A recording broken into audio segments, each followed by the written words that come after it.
గోర వార్తాలోకంకి స్వాగతం.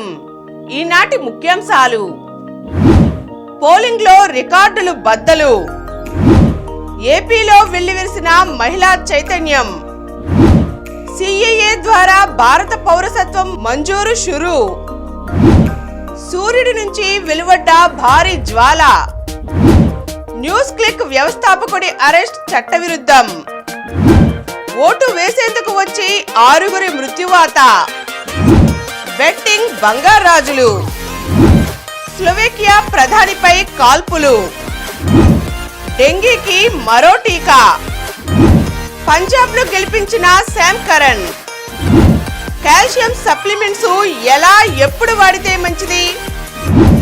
ఈరోజు వార్తలను చూద్దాం. సిఏఏ చట్టం ద్వారా భారత పౌరసత్వం మంజూరు షురు.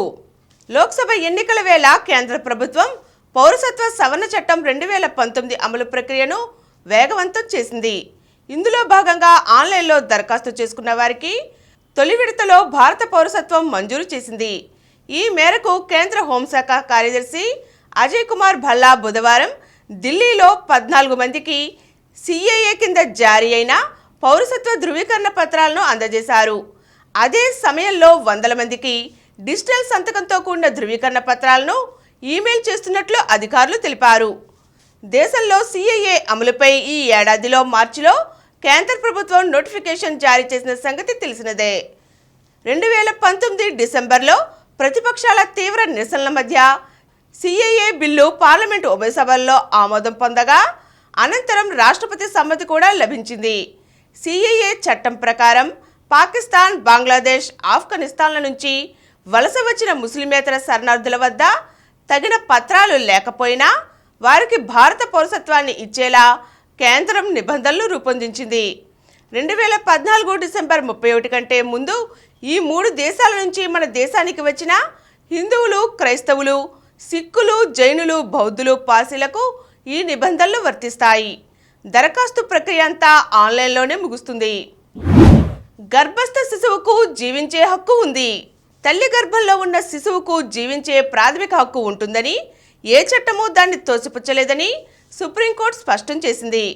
27 వారాల గర్భాన్ని తొలగించుకునేందుకు అనుమతించాలంటూ 20 ఏళ్ల అవివాహిత బాలిక చేసిన విజ్ఞప్తిని తిరస్కరిస్తూ న్యాయస్థానం తీర్పు వెలువరించింది. గర్భం దాల్చి 7 నెలలు పూర్తి కావస్తోంది.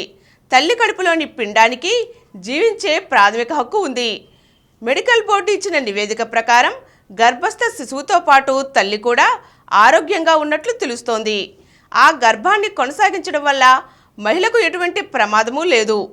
గర్భ విచ్ఛిత్తికి నైతికంగా, చట్టపరంగా అనుమతి లేదు. చట్టానికి విరుద్ధంగా ఎటువంటి ఆదేశాలు జారీ చేయలేమని justice B R Gavai, justice S V N Bhat, justice Sandeep Mehta ధర్మాసనం తెలిపింది. సూర్యుడి నుంచి వెలువడ్డ భారీ జ్వాల. గత 2 దశాబ్దాల్లో ఎన్నడూ లేనంతగా పెద్ద సౌర జ్వాల సూర్యుడి నుంచి వెలువడింది. మంగళవారం జరిగిన ఈ పరిణామాన్ని అమెరికా అంతరిక్ష సంస్థ నాసాకు చెందిన సోలార్ డైనమిక్స్ అబ్జర్వేటరీ క్లిక్ మనిపించింది. 2005 తరువాత భానుడి నుంచి వెలువడిన అత్యంత శక్తివంతమైన ఎక్స్రే జ్వాల ఇదే. సౌర తుఫాన్లు భూమిపై విరుచుకుపడి ఆకాశంలో దేదీప్యమాన అరోరాలను సృష్టించిన కొద్ది రోజులకే ఈ పరిణామం జరిగింది. అయితే ఈసారి వెలువడ్డ సౌరజ్వాల పొడిమిని తాకే అవకాశం లేదని శాస్త్రవేత్తలు తెలిపారు. అది వేరే దిశలోకి దూసుకు వెళ్తుందని వివరించారు. 11 ఏళ్ల నిడివి ఉండే సౌరకాల చక్రం ప్రస్తుతం గరిష్ట స్థాయికి చేరువవుతోంది. దీనివల్ల సూర్యుడిలో చర్యలు తీవ్రమవుతాయి. తరచూ సౌరజ్వాలలు, తుఫాన్లు వెలువడుతుంటాయి. ఓటు వేసేందుకు వచ్చి 6 మృత్యువాత. ప్రైవేట్ ట్రావెల్ బస్సు డ్రైవర్ నిర్లక్ష్యం 6 నిండు ప్రాణాలను బలి తీసుకుంది. ఈ హృదయ విదారక సంఘటన పల్నాడు జిల్లా చిలకలూరిపేట సమీపంలోని పనుమర్రు వద్ద మంగళవారం అర్ధరాత్రి చోటు చేసుకుంది. పోలీసులకు తెలిపిన వివరాల ప్రకారం ఎన్నికల్లో ఓటు వేసేందుకు ఈ నెల 12న హైదరాబాద్ నుంచి బాపట్ల జిల్లా చినగంజాం మండలంలోని నీలాయపాలెం, గొడనపూడి, కడపకుదురు, చింతగుట్ల తదితర గ్రామాల వారు వచ్చారు. వారంతా ఓటేసి కుటుంబ సభ్యులతో ఒక రోజు గడిపారు. తిరిగి 14వ తేదీ రాత్రి 11:30 గంటలకు చీరాలలోని లక్ష్మీ ప్రసన్న ట్రావెల్స్కు చెందిన బస్సులో 40 మంది చినగంజాంలో ఎక్కి హైదరాబాద్కు బయలుదేరారు. పరుచూరు మీదుగా వెళ్తున్న బస్సు చిలకలూరిపేట వైపు ప్రయాణిస్తోంది. ఇదే సమయంలో వాడరేవు చిలకలూరిపేట పిడుగురాళ్ల 4 లైన్ల విస్తరణ పనులకు సంబంధించి గ్రావెల్ తోలే టిప్పర్ పసుమర్రు వైపు నుంచి వస్తోంది. ఒక్కసారిగా బస్సు వేగంగా పైకి రావడంతో టిప్పర్ను డ్రైవర్ పక్కకు తిప్పాడు. అప్పటికే వేగంగా వచ్చిన బస్సు టిప్పర్ డీజిల్ ట్యాంకును ఢీకొట్టడంతో మంటలు చెలరేగాయి. వాహనాలు నడుపుతున్న 2 డ్రైవర్లు ఇరుక్కుపోయారు. పెద్ద శబ్దంతో బస్సు నిలిచి మంటలు విస్తరించడంతో ప్రయాణికుల హాహాకారాలు మిన్నంటాయి. ముందు తలుపు వైపు మంటలు విస్తరిస్తున్న సమయంలో అప్పటికే కొద్దిమంది దిగిపోయారు. బస్సు మొత్తం పొగ వ్యాపించి వెనక సీట్లలో కూర్చున్న వారికి ఏమీ కనిపించని పరిస్థితి ఏర్పడింది. అత్యవసర ద్వారం నుంచి దూకి చాలామంది ప్రాణాలు కాపాడుకున్నారు. ఈ దుర్ఘటనలో చినగంజాం మండలం నీలాయపాలెనికి చెందిన ఉప్పుగొండూరు కాశీ బ్రహ్మేశ్వరరావు, ఆయన భార్య, మనవరాలు, గొనగపూడికి చెందిన దావులూరి శ్రీనివాసరావు, బస్సు నడుపుతున్న షేక్ మస్తాన్ షరీఫ్, టిప్పర్ డ్రైవర్ హరిసింగ్ సజీవ దహనం అయ్యారు. 30 మందికి గాయాలు కాగా తీవ్ర గాయాలైన 13 మందిని గుంటూరు ప్రభుత్వ ఆసుపత్రికి తరలించారు. న్యూస్ క్లిక్ వ్యవస్థాపకుడి అరెస్టు చట్టవిరుద్ధం. Online news portal news click వ్యవస్థాపకుడు ప్రబీర్ పురకాయస్థకు సర్వోన్నత న్యాయస్థానంలో ఊరట లభించింది. ఉగ్రవాద కార్యకలాపాల నిరోధక చట్టం UAPA కింద అతని అరెస్టు చెల్లుబాటు కాదని justice B R Gavai, justice Sandeep Mehta ధర్మాసనం బుధవారం ప్రకటించింది. కస్టడీ నుంచి విడుదల చేయాలని ఆదేశించింది. గత ఏడాది అక్టోబర్ 4న రిమాండ్ ఉత్తర్వులు జారీ కాకముందు పురకాయస్థకు కానీ అతని న్యాయవాదికి కానీ అరెస్టుకు దారితీసిన పరిస్థితులను లిఖితపూర్వకంగా వివరించలేదు. ఆ కారణంగానే అరెస్టు చెల్లదని ప్రకటిస్తున్నట్లు తెలిపింది. ఈ సందర్భంగా గతంలో పంకజ్ బన్సల్ కేసులో సుప్రీంకోర్టు ఇచ్చిన తీర్పును ప్రస్తావించింది. పురకాయస్థ అరెస్టు తదనంతరం ఢిల్లీ హైకోర్టు జారీ చేసిన రిమాండ్ ఉత్తర్వు కూడా చట్ట ప్రకారం చెల్లదని ప్రకటిస్తూ వాటిని రద్దు చేస్తున్నట్లు పేర్కొంది. స్లోవేకియా ప్రధానమంత్రిపై కాల్పులు. స్లోవేకియా ప్రధానమంత్రి రాబర్ట్ ఫికోపై కాల్పులు చోటు చేసుకోవడం తాజాగా కలకలం సృష్టించింది. ప్రస్తుతం ఆయన ప్రాణాపాయ స్థితిలో ఉన్నారు. దేశ రాజధాని బ్రటిస్లావాకు దాదాపు 140 కిలోమీటర్ల దూరంలోని హాండ్లోవా పట్టణంలో ఫికో బుధవారం మధ్యాహ్నం తన మద్దతుదారులతో సమావేశం అయ్యారు. వారిని ఉద్దేశించి ఉత్సాహంగా ప్రసంగించారు. అనంతరం సమావేశ భవనం నుంచి వెలుపలికి రాగానే ఆయనపై కాల్పులు చోటు చేసుకున్నాయి. మొత్తం 4 రౌండ్లు కాల్పులు జరిగాయి. ఫలితంగా ప్రధాని కడుపులో తీవ్ర గాయాలు అయ్యాయి. వెంటనే ఆయన్ను ఆసుపత్రికి తరలించారు. ఓ అనుమానితుడిని పోలీసులు అదుపులోకి తీసుకున్నారు. ప్రధాని ప్రాణాపాయ స్థితిలో ఉన్నారని, కొన్ని గంటలు గడిస్తే గానీ ఏమీ చెప్పలేనని అధికార వర్గాలు తెలియజేశాయి. పోలింగ్లో రికార్డులు బద్దలు. ఉమ్మడి విభజిత ఆంధ్రప్రదేశ్ చరిత్రలోనే కనీవిని ఎరుగని విధంగా రికార్డు స్థాయిలో 81.86% పోలింగ్ నమోదైంది. ప్రస్తుత సార్వత్రిక ఎన్నికల్లో దేశవ్యాప్తంగా ఇప్పటి వరకు జరిగిన 4 విడతల పోలింగ్లో ఏ రాష్ట్రంలోనూ ఈ స్థాయిలో ఓటింగ్ జరగలేదు. ఇది దేశంలోనే రికార్డు.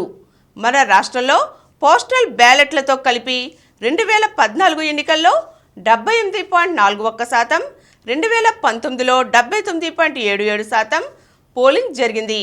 ఈ ఎన్నికల్లో 2014తో పోలిస్తే 3.45%, 2019తో పోలిస్తే 2.09% మేర ఓటింగ్ పెరిగింది. గత సార్వత్రిక ఎన్నికల్లో కంటే ఈసారి 26 లక్షల మంది ఓటర్లు అదనంగా ఓటు హక్కు వినియోగించుకున్నారు. ఎన్నికల హింసపై ఈసీ సీరియస్. రాష్ట్రంలో పోలింగ్ రోజు ఆ తరువాత హింసాత్మక ఘటనలు చోటు చేసుకోవటాన్ని కేంద్ర ఎన్నికల సంఘం తీవ్రంగా పరిగణించింది. దీనిపై స్వయంగా హాజరై వివరణ ఇవ్వాలని రాష్ట్ర ప్రభుత్వ ప్రధాన కార్యదర్శి doctor KS Jawahar Reddy DGP Harish Kumar గుప్తాలను ఆదేశించింది. ఈ నేపథ్యంలో వారిరువురు ఢిల్లీ వెళ్లి ఈరోజు వివరణ ఇవ్వనున్నారు. పోలింగ్ అనంతరం పల్నాడు, కారంపూడి, చంద్రగిరి, తాడిపత్రిలో ఘర్షణలు చోటు చేసుకున్న విషయం తెలిసిందే. సమస్యాత్మక ప్రాంతాలను ముందుగానే గుర్తించి హెచ్చరించినా స్థానిక పోలీసులు నిర్లక్ష్యంగా వ్యవహరించడాన్ని తీవ్రంగా పరిగణించిన ఈసీ బాధ్యులపై చర్యలు తీసుకోవాలని నిర్ణయించింది. కొంతమంది పోలీసులు ఏకపక్షంగా వ్యవహరించారని, ప్రేక్షక పాత్ర పోషించారని కేంద్ర పరిశీలకులు ఈసీకి నివేదిక ఇచ్చారు. లానినో ఎఫెక్ట్, తగ్గిన ఎండలు, వారం రోజులుగా పలు చోట్ల వర్షాలు. ఎల్నినో ప్రభావం తగ్గి లానినో పరిస్థితులు ఏర్పడడంతో రాష్ట్రంలో ఎండల తీవ్రత తగ్గిపోయింది. అక్కడక్కడ వర్షాలు కురుస్తుండడంతో వాతావరణం చల్లబడింది. ఆగస్టు నుంచి ఏప్రిల్ వరకు ఎల్నినో కొనసాగింది. ఏప్రిల్ నుంచి తగ్గుతూ లానినో పరిస్థితులు ఏర్పడ్డాయి. దీంతో ఎండల తీవ్రత తగ్గింది. ఈ నెల 25వ తేదీ నుంచి రోహిణి కార్తె మొదలవుతున్నా దాని ప్రభావం రాష్ట్రంపై పెద్దగా ఉండబోదని వాతావరణ శాఖ అంచనా వేస్తోంది. అయితే ఉపరితల ఆవర్తనాల్లో ఏమైనా మార్పులు ఉంటే 1-2 రోజులు ఎండలు పెరిగే అవకాశం ఉంటుందని, మార్పులు లేకపోతే ఆ ఎండలు కూడా ఉండవని చెబుతున్నారు. కర్ణాటక, మహారాష్ట్రలో ఉపరితల ఆవర్తనాలు కొనసాగుతుండటం, అరేబియన్ మహాసముద్రం నుంచి గాలులు వీస్తుండటం, తమిళనాడు, బంగాళాఖాతం వైపు నుంచి కూడా గాలులు వీస్తుండటంతో రాష్ట్రంలో వాతావరణం చల్లబడింది. ఈ నేపథ్యంలో వారం రోజులుగా రాయలసీమ ప్రాంతంలోని అనంతపురం, చిత్తూరు, కడప, కర్నూలు, కోస్తాలోని కృష్ణా, గుంటూరు, శ్రీకాకుళం తదితర ప్రాంతాల్లో వర్షాలు కురుస్తున్నాయి. H1B వీసాదారులకు తీపి కబురు. అమెరికాలోని ఐటీ కంపెనీలు ఉద్యోగాల్లో కోత విధిస్తున్నాయి.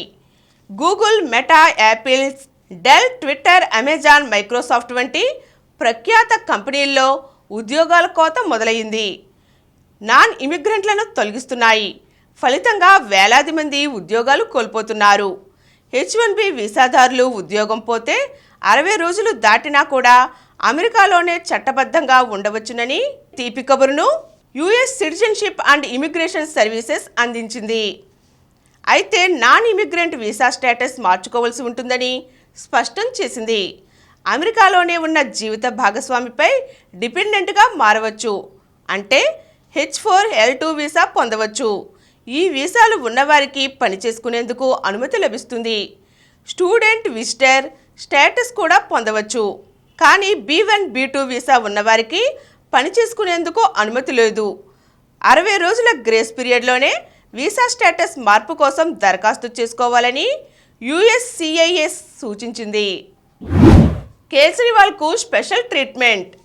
ఢిల్లీలో మద్యం విధానంలో అవకతవకలు జరిగాయంటూ ఎన్ఫోర్స్మెంట్ డైరెక్టరేట్ అరెస్ట్ చేసిన అరవింద్ కేజ్రీవాల్కు సుప్రీంకోర్టు ఇచ్చిన బెయిల్ సాధారణ ప్రక్రియగా లేదని బీజేపీ అగ్రనేత అమిత్ షా వ్యాఖ్యానించారు. చట్టాన్ని ఏ కేసుల్లో ఎలా ఆపాదించాలో సర్వోన్నత న్యాయస్థానానికి బాగా తెలుసు. అయితే ఈ ఒక్క కేజ్రీవాల్ బెయిల్ విషయంలో మాత్రం కోర్టు ఇచ్చిన తీర్పు మిగతా తీర్పుల్లా సాధారణంగా అనిపించటం లేదు. దేశ జనాభాలో చాలా మంది మనసుల్లో ఇలాంటి భావనే నెలకొంది. తీహార్ జైల్లో అమర్చిన కెమెరాల సీసీటీవీ ఫుటేజీ నేరుగా ప్రధాని మోదీకి వెళ్తుందని కేజ్రీవాల్ ఆరోపించారు. అది పూర్తిగా అబద్ధం.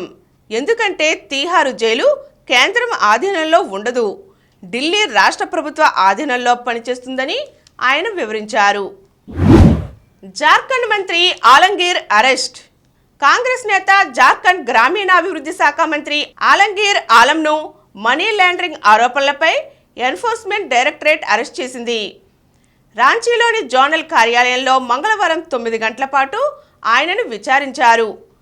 బుధవారం కూడా 6 గంటల పాటు విచారించిన అనంతరం కస్టడీలోకి తీసుకున్నారు.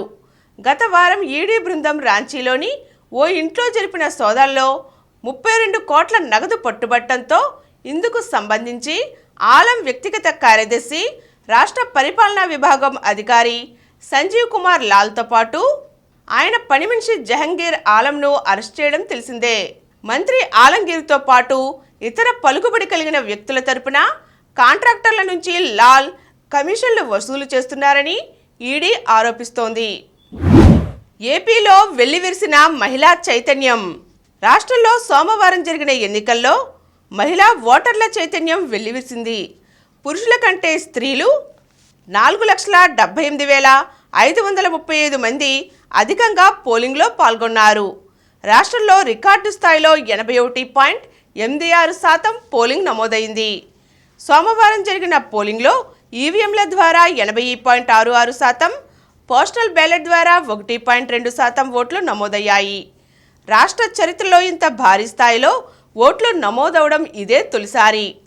2019 ఎన్నికల్లో 2.62 లక్షల మంది పోస్టల్ బ్యాలెట్లను వినియోగించుకోగా ఈసారి 4.97 లక్షల మంది వినియోగించుకున్నట్లు తెలిపారు. గత ఎన్నికల్లో 56,000 పోస్టల్ బ్యాలెట్లు తిరస్కరణకు గురయ్యాయని, ఈసారి ఉద్యోగులు ఎంతో జాగ్రత్తగా ఉన్నందున అటువంటి పరిస్థితి తలెత్తలేదని సీఈఓ ముఖేష్ కుమార్ మీనా తెలియజేశారు. బెట్టింగ్ బంగారాజులు. సార్వత్రిక ఎన్నికల పోలింగ్ ముగిసింది. గెలుపుపై ఎవరి ధీమా వారు వ్యక్తం చేస్తున్నారు. ఎన్నికల్లో పోటీ చేసిన అభ్యర్థులు తమ కుటుంబ సభ్యులతో సేద తీరుతున్నారు. అయితే ఆ నాయకుల అనుచరులు మాత్రం బెట్టింగ్లకు దిగుతున్నారు. తమ నాయకుడే గెలుస్తాడంటూ ధీమా వ్యక్తం చేయడమే కాకుండా మరో అడుగు ముందుకేసి మెజారిటీ పైన పందాలు కాస్తున్నారు. మా నాయకుడు ఖచ్చితంగా గెలుస్తాడు, గెలిస్తే మీరేమిస్తారంటూ ప్రశ్నిస్తున్నారు. రూపాయికి రూపాయిన్నర, కాదంటే 2 రూపాయలు ఇస్తామని ప్రచారం చేస్తున్నారు. 1,00,000 బెట్టింగ్ పెడితే 1.5 లక్షలు కలిపి గెలిచిన వారికి 2.5 లక్షలు ఇస్తారు. చోటామోటా నాయకుల నుంచి పెద్ద పెద్దలు సైతం ఈ బెట్టింగ్లు కట్టుకోవడం విశేషం. ఎక్కడ చూసినా కూడా ఇదే చర్చ సాగుతోంది. వాస్తవంగా పైకి ఎవరు చెప్పుకోకపోయినా బడ్డీ కొట్లు, టీ దుకాణాలు, 4 రోడ్ల సెంటర్లు, రచ్చబండల వద్ద బెట్టింగ్లు జోరుగా జరుగుతున్నాయి. డెంగీకి మరో టీకా. డెంగీ కట్టడికి రూపొందించిన 2వ టీకాకు ప్రపంచ ఆరోగ్య సంస్థ ఆమోదం తెలిపింది. ఈ వ్యాధి నుంచి ఉపశమనం పొందడానికి ఈ చర్య ఉపకరిస్తుంది. ఈ ఏడాది ఆసియా, లాటిన్ అమెరికా దేశాలలో డెంగీ విజృంభణ పెరిగిన నేపథ్యంలో ఈ అంశానికి ప్రాధాన్యం ఏర్పడింది. జపాన్కు చెందిన ఔషధ సంస్థ తకేడా ఈ టీకాను అభివృద్ధి చేసింది. దీని పేరు క్యూడెంగా. 6 నుంచి 16 ఏళ్ల మధ్య వయసున్న చిన్నారులకు దీన్ని ఇవ్వవచ్చునని ఆ సంస్థ తెలిపింది. వ్యాధి వ్యాప్తి ఎక్కువగా ఉన్న ప్రాంతాలలో ఈ టీకాలను అందివ్వాలని కోరింది. ఇందులో 2 డోసులు ఉన్నాయి. ఇది 4 రకాల డెంగీల నుంచి రక్షణ కల్పిస్తుంది. 2022లో దీనికి ఐరోపా ఔషధ సంస్థ నుంచి ఆమోదం లభించింది. తాజాగా WHO కూడా పచ్చ జెండా ఊపడం వల్ల వివిధ దాతృత్వ సంస్థలు, ఐరాస అనుబంధ విభాగాలు ఈ వ్యాక్సిన్ను కొనుగోలు చేసి పేద దేశాలకు పంపిణీ చేయడానికి వీలవుతోంది. పంజాబ్ను గెలిపించిన శామ్ కరణ్. రాజస్థాన్ రాయల్స్కు మరో ఓటమి. బుధవారం ఆసక్తికరంగా సాగిన స్వల్ప స్కోర్ల మ్యాచ్లో పంజాబ్ కింగ్స్ 5 వికెట్ల తేడాతో రాజస్థాన్పై గెలిచింది. మొదట రాజస్థాన్ 9 వికెట్లకు 144 పరుగులే చేసింది. రియాన్ పరాగ్ 34 బంతుల్లో 48 టాప్ స్కోరర్. హర్షల్ పటేల్ 2 వికెట్లు, రాహుల్ చాహర్ 2 వికెట్లు, సామ్ కరణ్ 2 వికెట్లు, ఎలిప్ 1 వికెట్టు తీశారు. శామ్ కరణ్ 63 నాట్అవుట్ సూపర్ బ్యాటింగ్తో లక్ష్యాన్ని పంజాబ్ 18.5 ఓవర్లలో 5 వికెట్లు కోల్పోయి ఛేదించింది. స్వల్ప ఛేదనను తేలిగ్గా ఛేదిస్తుందనుకుంటే పంజాబ్ చెమటూడ్చింది. పరుగుల కోసం కష్టపడింది. క్లిష్ట పరిస్థితుల్లో కెప్టెన్ శామ్ కరణ్ పోరాడి ఉండకపోయింటే పంజాబ్ పరిస్థితి భిన్నంగా ఉండేదే. ఫ్రబ్ సిమ్రన్ తొలి ఓవర్లోనే అవుట్ అయిన రొసే మెరుపులతో 4 ఓవర్లలో పైచీలో కనిపించిన ఆ జట్టు అనూహ్యంగా గతి తప్పింది. ఒకే ఓవర్లో రోసో, శశాంక్ సింగ్ ఇద్దరిని అవుట్ చేసిన అవేష్ పంజాబ్ను ఒత్తిడిలోకి నెట్టేశాడు. మరోవైపు సందీప్ శర్మ తన తొలి 3 ఓవర్లలో కేవలం 18 పరుగులే ఇచ్చాడు. బేర్స్టోను చాహల్ అవుట్ చేయడంతో 8 ఓవర్లలో 48 పరుగులతో కష్టాల్లో పడింది పంజాబ్. మరో స్పిన్నర్ అశ్విన్ కట్టుదిట్టంగా బౌలింగ్ చేయడంతో స్కోర్ బోర్డు మందకొడిగా కదిలింది. 11 ఓవర్లకు స్కోర్ 4 వికెట్లకు 66 పరుగులు. కానీ కరణ్ గేర్ మార్చి బ్యాట్ జలిపించడంతో మ్యాచ్లో పంజాబ్ మెరుగైన స్థితిలో నిలిచింది. కరణ్ బౌల్డ్ బౌలింగ్లో 4, అశ్విన్ బౌలింగ్లో వరుసగా 2 సిక్స్లు, చాహల్ బౌలింగ్లో 4 బాదడంతో 16వ ఓవర్లో 4 వికెట్ల నష్టానికి 111 పరుగులతో నిలిచింది.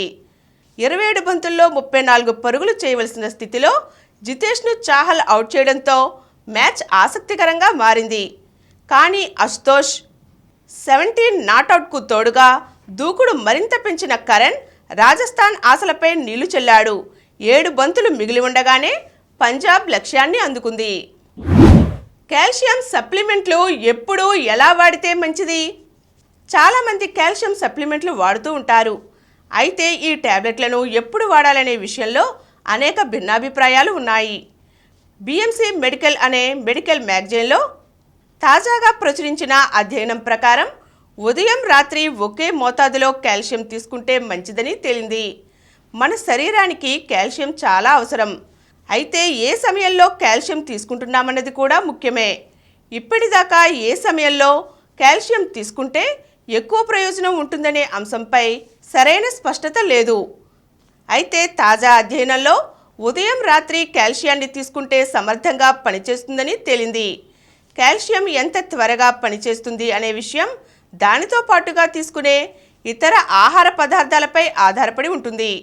సాధారణంగా బ్రేక్ఫాస్ట్ సమయంలోనూ రాత్రి డిన్నర్ సమయంలోనూ సమతుల ఆహారం తీసుకుంటారు. అందుకే ఆయా సమయాలలో కాల్షియం సప్లిమెంట్లు తీసుకుంటే చాలా మంచిదని ఈ అధ్యయనం తేల్చింది. ఇప్పుడు కొన్ని సంక్షిప్త వార్తలను చూద్దాం. ఈ ఆఫీస్ వ్యవస్థ మరింత బలోపేతం. ప్రభుత్వ సేవల్లో పారదర్శకత కోసమే అప్గ్రేడేషన్. పాత వెర్షన్ని 7xకి అప్డేట్ చేస్తున్న కేంద్రం. ఇగ్నో ప్రవేశానికి దరఖాస్తుల ఆహ్వానం. ఇందిరాగాంధీ జాతీయ సార్వత్రిక విశ్వవిద్యాలయంలో జూలై 2024 నుంచి ప్రారంభమయ్యే విద్యా సంవత్సరానికి వివిధ కోర్సులకు దరఖాస్తులను ఆహ్వానిస్తున్నారు. సింగపూర్ ప్రధానిగా లారెన్స్ వాంగ్ ప్రమాణ స్వీకారం. సింగపూర్ 4వ ప్రధానమంత్రిగా ఆర్థికవేత్త లారెన్స్ వాంగ్ బుధవారం ప్రమాణ స్వీకారం చేశారు. లక్ష్య నందినికి స్వర్ణం. ఫెడరేషన్ కప్ జాతీయ సీనియర్ అథ్లెటిక్స్ ఛాంపియన్షిప్స్లో ఈనాడు సిఎస్ఆర్ కార్యక్రమం లక్ష్య అథ్లెట్ అగసర నందిని సత్తా చాటింది. మహిళల హెప్టాథ్లాన్లో ఆమె స్వర్ణం సొంతం చేసుకుంది.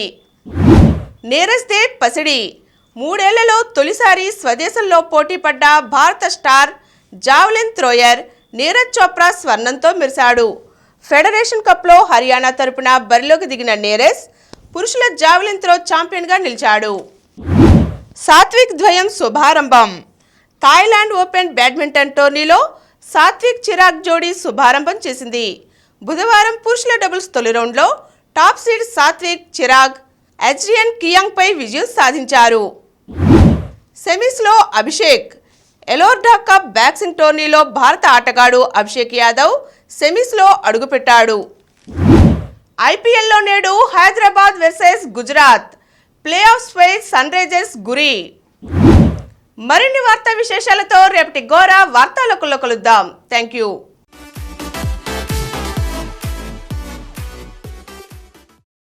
ప్రతిరోజు వార్తా విశేషాల కోసం అనతి కాలంలోనే 20 కోట్ల వ్యూస్ సాధించిన డాక్టర్ సమరం మల్టీ ఛానల్ నెట్వర్క్ సమర్పించు గోరా వార్తాలోకంకు సబ్స్క్రైబ్ చేయండి, లైక్ చేయండి, మీ ఫ్రెండ్స్కి షేర్ చేయండి. అలాగే ప్రక్కనున్న గంట సింబల్ని ప్రెస్ చేయడం మర్చిపోకండి.